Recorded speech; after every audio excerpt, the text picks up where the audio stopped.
இது அத்தே வீடு தூத்த போறதே, அதனால தான் வந்தேன். அப்படியே மருமவள, நான் கூட கொஞ்ச நேரத்துல பயந்துட்டேன். நீ போய் ரெஸ்ட் எடுப்போ, நான் தூத்துறேன் வீட்டை. தேங்க்ஸ் தே, இப்படி ஒரு மாமியார் கிடைக்க கொடுத்து வச்சிருக்கணும். ஏம்மா, நான் கூட அண்ணி கையில வாரிய பார்த்தோன்னே செத்த நேரத்துல பயந்துட்டேன். எண்ணி என்ன இதெல்லாம்?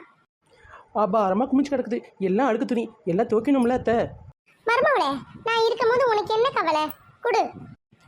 நான் இருக்கும்போது எதுக்கு மழை உனக்கு எந்த கஷ்டம்? குடு, எல்லாத்தையும் துவச்சி காய போட்டு மடிச்சு வச்சிடுறேன். ஆனா ஆமா அண்ணி, நானும் அம்மாவும் சும்மா தானே இருக்கோம். கொடுங்க, நாங்களே துவச்சி மடிச்சு வச்சிடுறோம்.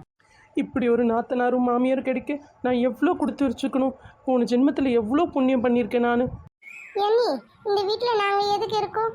என்ன வேலைன்னு சொல்லுங்க, பம்பரமா எல்லாத்தையும் செஞ்சு முடிச்சிடுறோம் அண்ணி, நானும் அம்மையும் சேர்ந்து.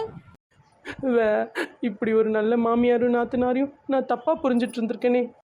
மருமவளே, பைப்பில் தண்ணி வந்துட்டு இருக்கு, நீங்க சுகமா தூங்கிட்டு இருக்கியா? எழுந்துரு. அடச்சி கனவா? அதானே பார்த்தேன். என் மாமியாரும் என் நாத்தனாரும் திருந்திட்டாங்களோன்னு நினச்சேன். அவங்களாவது திருந்தறதாவது.